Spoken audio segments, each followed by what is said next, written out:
A CRO, in theory, has to understand if tens of thousands of individuals across their entire existing install base and net new prospects are feeling good. And that's just untenable at scale. Like, Yeah. and it's only getting bigger, and it's only getting harder to manage that. How do you treat every single person Yeah. like the special snowflake that they are, they should feel like in your deal at that scale?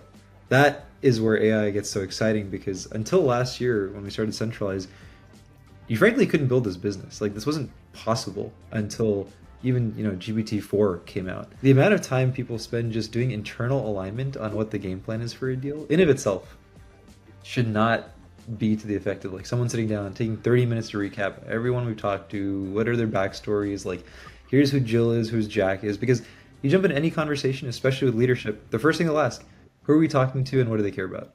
All right. Hey, everyone. Thank you for jumping in and listening. We've got our very first thought leadership series from LeadIQ with our guy, Rachit.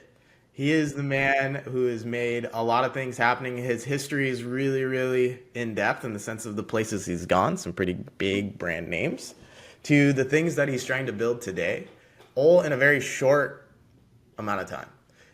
Before I ruin that, I want to give a quick intro on myself, and then I want to hand it over to Ratchet to give a proper introduction on himself because I will do it no justice. But I'm Nabeel Ahmed. I'm one of the heads of partnerships and head of growth here at LeadIQ. At LeadIQ, we're a B2B prospecting platform that gives people the right contact data so they can make the right conversations with the people they want to talk to in the simplest form. And I want to hand it over to Ratchet. Please introduce yourself. Give us the full breakdown and the history of even how you got to where Oh you are man. today. Appreciate the intro. Happy to be here, man. I'm Rachit, co-founder, CEO of Centralize. I like to say jokingly we were the R in your CRM if it actually worked. It's the relationship layer.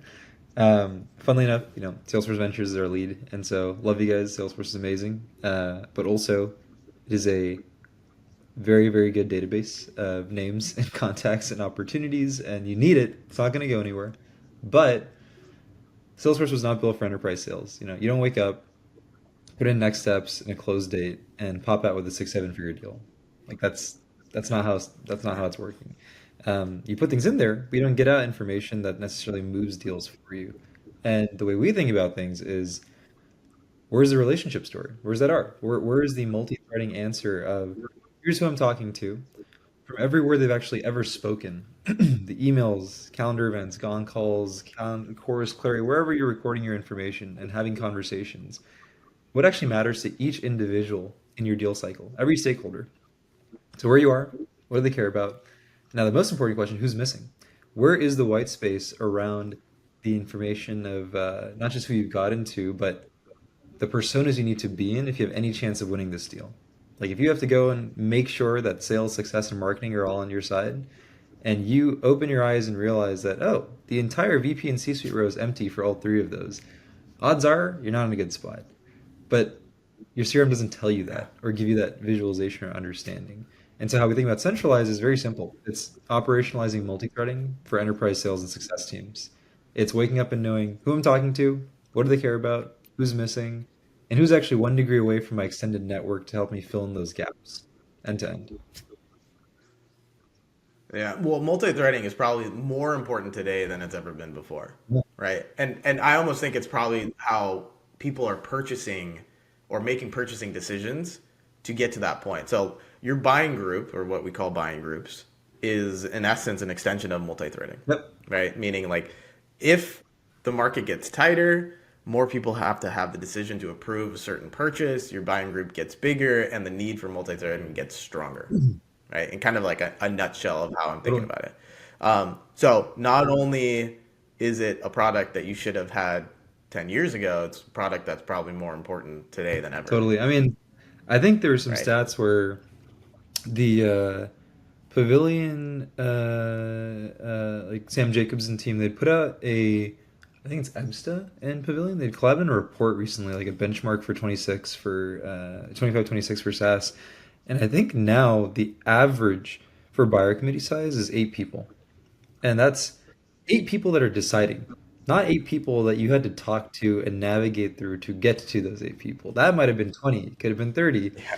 it could have been people that you were engaging with that left, you had to go find their backfills and make sure you had their support. So, especially when you get into these 6, 7, 8 month deal cycles and people are coming and going at the scale of, just one account.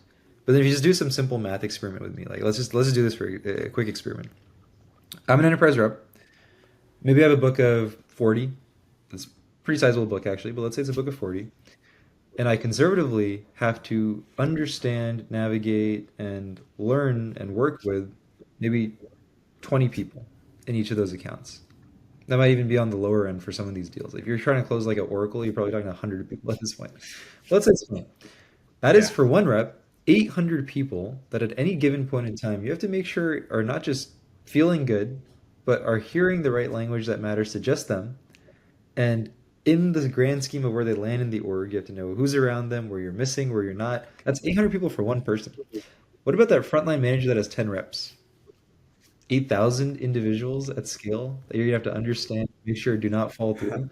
What about the level of their VP, that director? Like a CRO, in theory, has to understand if tens of thousands of individuals across their entire existing install base and net new prospects are feeling good. And that's just untenable at scale. Like, Yeah. and it's only getting bigger, and it's only getting harder to manage that. It's only getting more important to do so, given to your point of view, like if you don't have that buyer committee today, and it's getting bigger and bigger every day, you're not going to win these deals. So how do you manage that at scale? Yeah. The crazy thing is like even if I was a CRO and how do you understand that type of sentiment even just from a dashboard today? Yeah, yeah, That's it's hard. very hard. It's definitely not a Salesforce report that just gives you names. Oh shucks, Salesforce reports. Like it's good. You can't get away from it. Like you need that kind of analytics. But again, like why is it called customer relationship management? It's the relationship piece is why anyone is winning deals or losing deals. Obviously, you need a great product, but do you have a good relationship with your champion, your decision maker, all of your stakeholders, knowing what they care about, who's changing underneath you, who's missing, who has a like warm relationship to help you out there? Like that is enterprise sales, and you need something purpose built to make sense of that story. Yeah, and it's like it's a great question. Kind of in the future landscape of what we're seeing a lot of like things happening, right? So like for us, we're a Mhm. massive data component, right? Like you almost call us a data cleansing house because we take a lot of the data that's out there and really try to understand if it's right. Like, is that Ratchet? Is that his number? Is what's Yeah. the account? What are the firmographics and technographics? Like all of that is really, really important to us. And it's a baseline foundational element to do a lot of workflows. But what we're seeing today, like with the rise of how consumable and easy to implement LLMs are, that you can wrap any workflow around data today and make things work. And when you think about that in the larger scheme of what sales is, like sales is a people relationship game, right? Like you're the R relationship in a lot of Yeah. what we see in the CRM when it comes to centralize. But I think, and this is my theory and hypothesis, is the more automation and workflows that we are starting to create as a market, the amount of companies that are doubling or coming out that are just building a lot of these workflows, we're getting to a point now where we're going to try to automate everything to where the core value that we're going to drive out of any go-to-market motion is, can I create a relationship with Ratchet? Hmm. Can I shake his hand Hmm. and can I close the deal? Yep. Right. Um, and I don't mean to add too much, wind to your sails, and but this is how much of a fan of the product, even just from a concept perspective, I am. But I almost think the automation that you create and with centralize will allow you to do more in the field than ever Yeah. before because you know who you need to talk to and who you need to get to, even from a location Yeah, perspective. yeah, exactly. Like all the data, to your point, is the skeleton. Without it, you don't have a product here. Because, yes, in theory, what we're describing is building relationships that digitally have to encode into what? The person's name, their work history, their background, their contact information, so you can do something about it. That's kind of the baseline that you need to work off of. But once you do have that baseline, then it is okay. Like here is how I can build the best relationship and put my foot forward with Nabeel. And how could I have done that prior at scale if I had to otherwise read through all of the past 10 emails that somebody else had with him, the foregone calls he was on before, the new one that I jumped in on, and now I have to figure out the entire story. Like, that's one person out of the 8,000 we talked about. How do you treat every single person Yeah. like the special snowflake that they are, they should feel like in your deal at that scale? That is where AI gets so exciting because until last year when we started Centralize, you frankly couldn't build this business. Like this wasn't possible until even GPT-4 came out. Um, and what gets super cool is now you get to start thinking about these really interesting use cases of, hey, if you have not just the contact information about a customer and like who they are, but actually marry that with the conversational data lake of what they've said so far, and you merge those together, that is actually the definition of a relationship. It's who, it's the identity, and Yep. it's what actually matters to them, and how you can speak to that to build a stronger relationship over time. And that's really where centralized plays. It's still the people to people relationship. The funny thing is I think COVID, what happened was like they kind of killed any type of face to face engagement Mm. from what I saw, is my opinion, right? And I think almost like 24 and 2025, we're seeing this rise of, hey, how can I be in front of people as much as possible, but Yep. still have my business run? And I think you're a guy who probably lives on a plane at this point, from what I see when I watch your LinkedIn. Um, how important is your business today helping you do your job, right? Because I saw you were at Sasser last week. You just telling me you're going to an event next week. Week before that, you were somewhere else. I know you came to our event, which was amazing. That I almost think, not to rant too much, the key of face-to-face like conversations is like, "Hi, I'm Ratchet. Nice to meet you." Blah blah blah. Is the initiator for having really in-depth conversations and create relationships to where you actually can close deals, expand product, right? Do anything kind of under the sun, is like, as long as I know who you are, I'm willing to have those conversations. And I think that's where the difference is. And so going back to the question is like, how does Centralize help you in your Yeah. day to day? I mean, I like to say we drink our own champagne and use it all the time. Even in, call It's not dog food, right? a little It's a little bougier. I used to bougier say than eat your own dog food, and that. then someone told me drink your own champagne. I was like, that sounds kind of nice. Sounds nicer. So I started using that now. Yeah, Uh, I'm feeling thirsty at Feel 9 a.m. It's thirsty. great. Mimosas, pull up my Centralize app. Yeah. Yeah. Yeah. I mean, we use it all the time, and we have to get multi-thread in all of our deals too. It's simple. It's like, who gets excited about Centralize? It's VPs of sales, success, CROs, marketing teams. We're happy to give a shout out. Sendoso is a happy customer, and we're wall to wall across AEs, AMs, SDRs, like the entire team understanding what's the game plan, who we need to get to, from all the words we've spoken, what matters to them, who's one degree away that knows how we can help build those relationships, and then a year later, as the customer relationship has evolved and people have come and gone, where's the white space? How do we go expand that as well? And most importantly, in that years long cycle, where's the one shared visual layer that all of go to market can look at and have that story?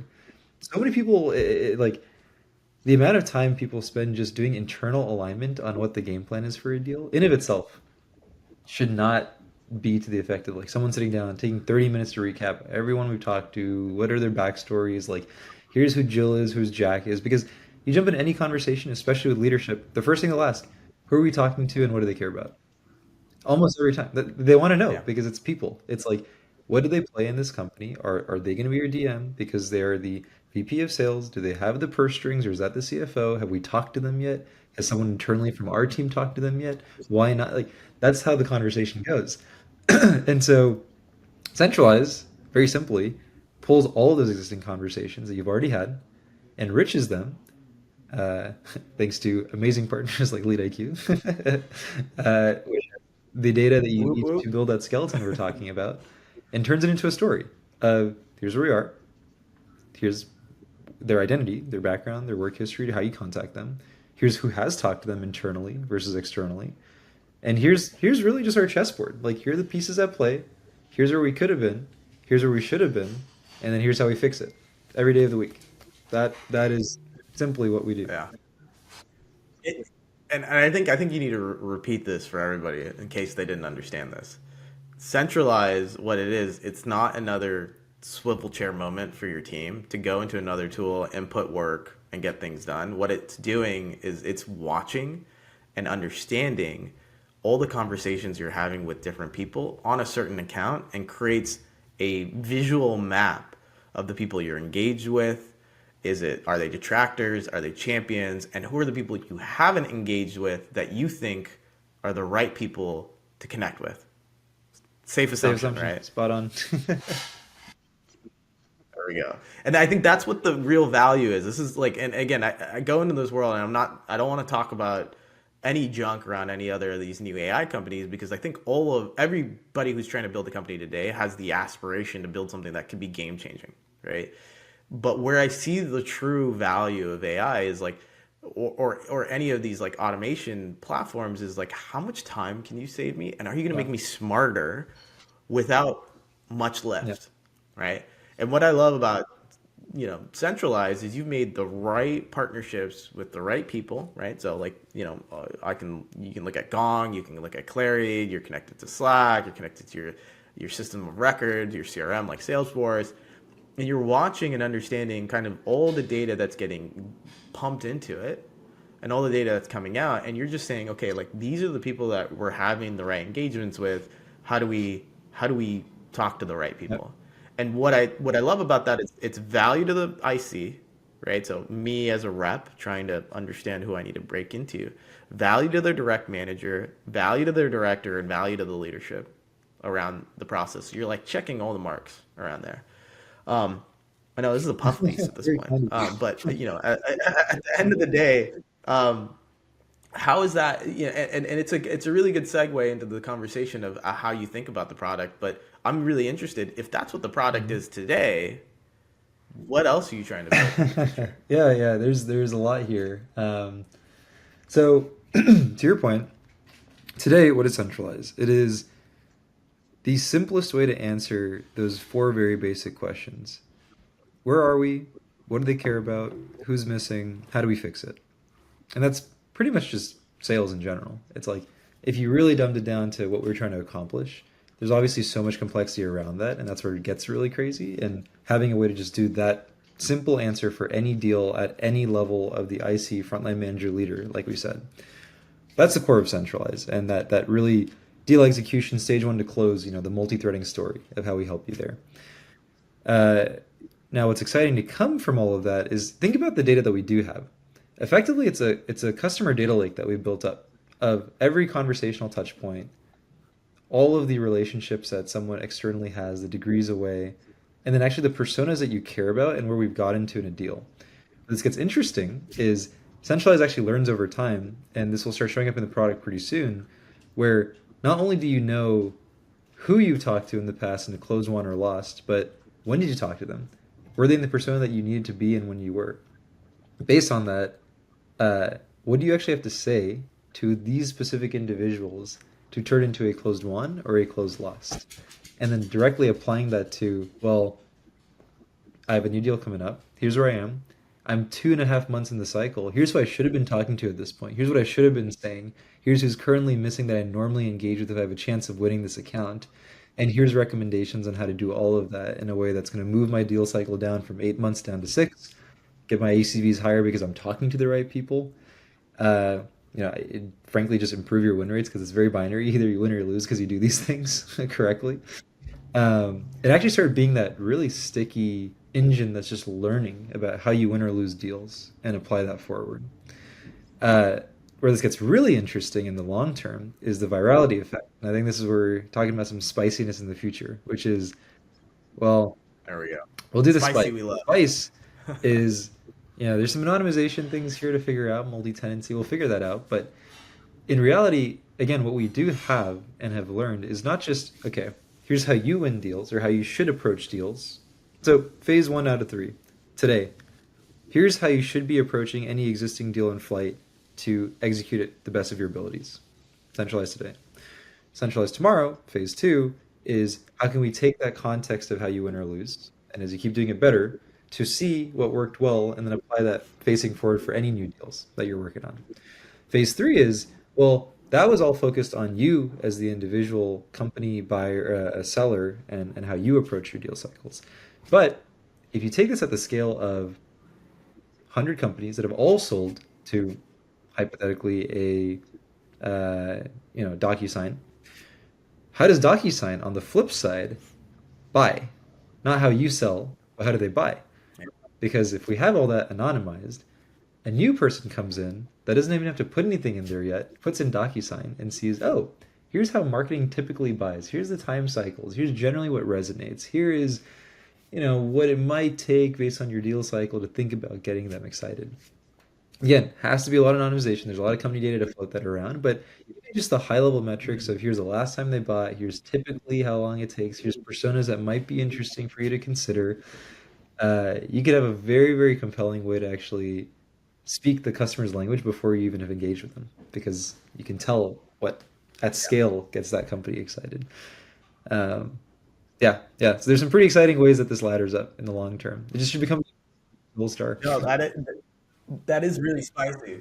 Yeah, I like it because it's kind of an understanding of where we see a lot of businesses going, right? We always talk about, and you think about this being a founder and a leader at your company is like, the wedge that you break into has to be so well done. People are like, we want to talk about your product, we want to use your product, and you want to tell other people about your product, right? And then that's how you grow, and then you're going to capitalize, and you're innovating, and you're innovating, and innovating. And what you see with a lot of the people in the market, and it could be the fact that funding moments have dried up, or it's a lot more expensive to get the funding that you need, is that you see a lot of consolidation efforts on people who are buying and horizontal expansion on the people who are Hmm. building their products, right? So like Gong is a good example, right? They built this in-house. They've got sequencers, they got forecasts, they Right. got their CI. Even one of our competitors, Apollo, same concept. A great company, and they've gone wide. They're supporting a lot of customers. And then when I think of Centralize and the focus that you guys are moving on, is your wedge is strong, right? It kind of hits. You say wall to wall at Sendoso. That makes anybody excited that it's a tool that can be used by multiple people for a lot of the times, and it goes through any layers of management. Where do you think, and this is again a very Hmm. spicy question, if you wedge and you tell people how to buy, when to buy, who to talk to, using the data from, hopefully LeadIQ for the future and the foremost, and we'll support you through that process. Where else do you go? Because that could just be the platform, one ring to rule them all, one centralized to rule them all at Yeah, this point. yeah. It's interesting. I mean, I don't know. You kind of squint, and what we're describing is basically a CRM, but if it had the R, Yeah. right? Right. We say it's kind of jokingly the other way around. We have all these integrations to move into all these places, but I like to think this is almost as like we, high level category, we say deal collaboration platform, internal deal collaboration platform Hmm. across the entire sales cycle. Maybe it's relationship intelligence, maybe there's another way to frame this, but I think the like simplest, purest version of it is you have every system of record that does not talk to each other, email, calendar, CRM, LinkedIn relationships, call recordings, all these are different places where this data lives. But until something pulls all of that together and gives you a story of how to action on it and all the different places of action, and that action could be, right now, the wedge being stage one to close and close onwards. So we're talking about deal execution, both from net new biz, but also for expansion plays and success. But how much further can you go both ways? Can this instead now also be for as you learn about a company going into net new, I've never talked to them, but I know how they buy, and that changes into how I think about using how I went similar companies and then apply that. That's one approach. It could be the expansion game of, hey, here's where we are so far. Here's what anyone has ever said. Here's historically how we win when we do these types of things and what we should say instead. Like, I think that the future of any kind of sales platform that's going to win in this space, it's at a baseline, as the name suggests, centralizing all of the context to make sense of, but then diffing that context against where you are so far in any cycle and using that information to actually move your company forward. Because what you couldn't do until a year ago was make use of any of that information. It was just like sitting in fields in Salesforce at best, or sitting inside of a transcript download that maybe someone looks at it if they just want to jog their memory. But where we're working towards is, could you take this, learn on it, have an engine that actually understands your business, and then any facet of the sales cycle, tofu, mofu, bofu, wherever you want to apply it, that is your context window into applying, here's how I win in this stage of the cycle. Here's how I'm going to win and protect this stage of the cycle. Here's how, if I haven't even talked to the company, I still know how I'm going to approach it because here's what's historically worked well and hasn't worked well. I think that's the differentiator here. And like whatever company, whether it's us or otherwise, that wins this, that is going to be, I think, the theme of what like new age sales tooling is going to look like. Yeah, you also bring up another good point. So we have this concept of where we think the future of go-to-market teams is going internally, and we're building and we're driving towards that a bit more, leveraging data as a foundational component to it. But what you talked about, like tofu, mofu, bofu, like who cares? It's the funnel. That's what we care about. We don't care about these like segmentations. Is we think the future of go-to-market teams is we're going to reduce the barriers or even completely collapse the barriers of marketing, Hmm. Hmm. marketing ops, sales, customer success, Yep. implementation. RevOps is that overarching kind of roof on top of all of it. But at the end of the day, I think where we're going is I think teams get leaner with the Yep. use of these tools, right? Because they get augmented on the way that they work.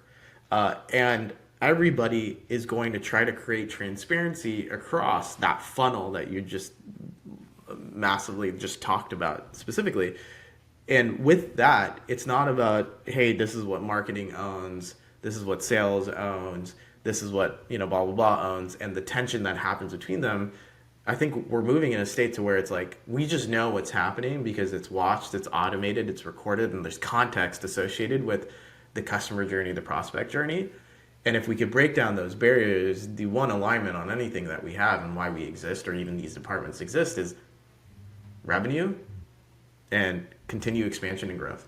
Right? Like, and maybe that's just the startup world, but I think this is what's really interesting on where we think the market is going is like reduce the noise, reduce the Yeah. internal conflicts around who owns what, and then push it forward. And I think you're hitting it across the board almost, but like even just through the amplification of your product, I think you're onto Yeah, something here. I like the things. I mean, the more I reflect on this, even just in this conversation, as I think about why we have built what we have, I think and sales, success, marketing, revenue is just people at the end of the day.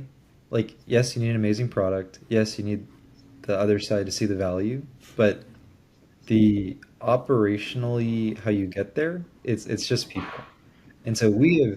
hyper indexed, and maybe over indexed on the individual that is going to mean something to you in this cycle. The champion, the EB, the influencer, the coach, whatever titles, medpic, whatever framework you're using, at the end of the day, the crux of Centralize is helping you understand people, where they fit into how you're helping them out at the end of the day, how they can help you in terms of the cycle, and then managing those relationships at scale. Like the reason why we are cross go to market is because relationships are not point solutions. Relationships are Yeah. applicable at the beginning of the sales cycle, the middle, and the end because it is just the customer. It is people at the customer you're trying to help. And however they play a role in it, what they care about is what you need to be able to speak to if you're going to win. So I think that's why, like, if there's anything we're going to build long term, no matter what we build in the long term, it is with the emphasis on the individual being how you win and not at the company level. So that is centralized. And so that's why it's applicable across the board. We could move into marketing, we could move into sales and success, and like really hone in on each of those because it's just the person that we're helping you understand. Yeah, and I don't want to take up too much of your time, but this is kind of the last question, and I don't know if it's spicy or not, just because they're an investor. But as we see the market, right, and Salesforce is invested in Centralize, which is amazing. But you see kind of like the foundational layer. You've got your systems of record. You've got data lakes. You got data warehouses. Um, do you see those ever going away? Or are we just going to build on top of them saying, hey, they're a core piece of what we want to do. Let's not try to disrupt that, but let's try to make them a lot more Yeah. effective. And if it's yes, they're always going to be there, is there a fear that they'll build what you have? I mean, you can always have that fear for anyone in sales tech. I mean, you squint and a lot of tools sound very similar. They're trying to solve similar things. There's only so many angles in sales tooling, I would say, that you're trying to solve. I mean, everyone has, every CRO has three basically simple goals that they want. It's it's higher ACVs, it's higher win rates, and it's faster deal cycles. Those are your levers. You do all those well, Yeah. and you're off to the races. You're doing a good job for yourself. But how you get there, I think, is where all of the alpha comes in. It's where the differentiators come through. And most importantly, how you get there is also what ties to the existing workflows or ways the team should think about a deal. And whatever makes that the simplest, the easiest, the most collaborative should be the way you should do it. That's the whole goal at the end of the day. And people have been burned by having 50 point solutions that do all these things separately. One point solution for job change, one point solution for warm intros, one point solution for mapping, one point solution for your pipe gen. Like it's endless. Uh, and so I would say that these data silos, these platforms, these customer data lakes, end of the day, I think the winner, kind of going back to what I was saying, will not be able to remove the customer data lakes. Like those have to exist. You will. I actually think, as much as people say, oh, Salesforce is dying or it's going away. I don't think Salesforce is going to go anywhere, but I think what the role they will play will increasingly look like just your system of record. And they're moving into pretty exciting spaces with like Agent Force and other things that they're working on here. But practically, at least right now, Salesforce is that critical database of my accounts and my ops and just what am I working on as a team? Like, what is there? And you need that. You need a backend. You always need a backend for where this information has to live. It's got to be somewhere. And what Salesforce has done really, really, really well is be the connective tissue that everyone can integrate into and out of. Like that is a very good database because it has connectors into reading the data and writing the data and getting that where you need to, and other sources that can equally read or write to that data set. But you again do not put data into a database and get out deals. You need insights about that Yeah. information to make something of it and translate to value. So I still firmly believe that those sources of information will not go anywhere. And every player is going to have, some form of this information. Like Gmail's not going anywhere. You cannot get rid of your G Suite. That's where your email and calendars. Call Hmm. recordings, unless you have a true consolidation play and there's only one place to go, you'll always have your Gongs, Choruses, Claries, Kayas, like the 50 other places you could have your recordings. Something is your call bucket. Yeah. You could have your LinkedIn relationships. That monopoly is not going away. That's where your relationships live, and that's where it's going to stay. And then you have your CRM for like your sales, effectively, like data about what you're working, your deal sizes, what's in flight or not. I think that is the only stack you need plus centralize, and you're set. Because that is all the input you need into a system of action that can then mean something for what's happening in the cycle. So I think that is like truly the future state of the world. It is your communication bucket, your recording bucket, your relationships bucket, your database of sales, activity bucket, and then centralize actually giving you insight on top of all of it. That's the stack. I love it. Well, Ratchet, thank you for the time. I don't want to take up too much of it. But the last bit, I always love giving guests the ability to, take 30 seconds to a minute and say, hey, how do I get in contact with you? Because, we want to keep it exposed. If anybody has questions around centralized, questions around even just having a conversation with you, liked what you heard, hated what you Yeah. said, let's let them get in contact with you. So I'll give you the floor for Yeah, yeah, the yeah. next I bit. mean, not too hard to find. I like to be pretty active on LinkedIn if you ever want to stumble upon my content, whatever I'm yapping about when it comes to multi-threading and people and relationships and just how to put your best foot forward in a deal and know who you're engaged with, what's missing, how you fix it. But otherwise, ucentralize.com, Ratchet at ucentralize.com, pretty easily to access. Anytime anyone wants to either just have a quick chat about what it means to multi-thread the best, and I think I've learned quite a bit from all the CROs and VPs of sales and success that I've talked to over the years of just what is the best practices for making sure your team is not dropping the ball. I think anyone who's listening to this call will have probably felt the sentiment that it's your end of quarter, you got a week left, and you had all the people that could say yes in the room, but the person that could say no showed up, and now you're in trouble. Everyone's scrambling. And in the moment, you're freaking out, and it's because you can't fix things from the back end. You have to fix it from the front end so you didn't even get there in the first place. And how you do that is the shared way of understanding the people and who you need to be at and what do they care about and who's missing and having a way to collaborate against that across the entirety of go-to-market. So if that's even remotely interesting, you guys want to yap about it or just learn how we think about the world, and Rashid, you centralize, happy to chat anytime. Yeah, well, I love yapping, but all good yap sessions need to come to an end. But Ratchet, thank you so much for jumping on. Thank you for giving us the insights into how you even think about building your business, where you think the future of the market is going. If anybody needs to get his cell phone number, just Yeah, message me. Nabil, I'll give it if to you you. guys are LeadIQ Um, customers, or you should be, it's on there. So you can just text me too.